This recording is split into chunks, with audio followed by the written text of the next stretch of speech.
Tafiditra tanteraka ao anatin'ny vanim-potoana ny ririnina isika amin'izao volana Jolay izao, fotoana izay sehoan'ny fiovaovan'ny toetrandro, isehoan'ny trangana-retina samihafa ihany koa noho izay fiovaovan'ny toetrandro izay araka izany dia hisy fiantraikany betsaka eo amin'ny lafin'ny fahasalamana izay fiovaovana izay. Araka ny resadresaka natao tamin'ny dokotera Samam Andrianirina Makasoa, mpitsabo eo anivon'ny CSB2 Andravoahangy, dia miovaova araky ny toetrandro ny fahasalaman'ny olona hono nambarany. Ny aretin'ny taovam-pisefoana no anisan'ny mpahazon'ny olona rehefa rina toy izao, tafiditra anatin'izany ny kohaka izay mpahazon'ny zaza. Araka ny fanazavana netiny hatrany, dia ny ankizy no anisan'ny lasibatra amin'ity aretin'ny taovam-pisefoana ity rehefa rinina. Raha ho an'ny CSB2 Andravoahangy izao, dia manodidina 20 ka hatramin'ny 30 isan'andro ny tonga manatona ny toeram-pitsaboana, ary saika ny kohaka no be mpahazon'ny olona.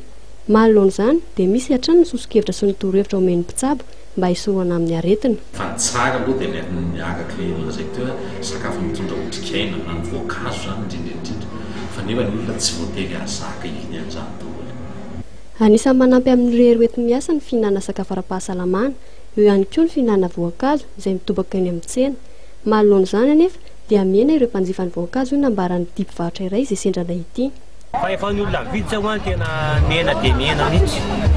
Ny olona zao presque taloha mividy 5 kilo, mividy 3 kilo fa zao 1 kilo dimy sahirana be zany mividy tena centre be.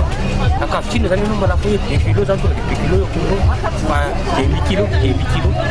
Tsy natao amin'ny vanim-potoana ny ririna ihany anefa ny tokony hihinana ireny voankazo ireny izay ahitana karazany maro mandavataona, fa na manampy ny hery hoeti-miasa hatrany ny fihinana azy ireny mba hanana fahasalamana sy hery hoeti-miasa.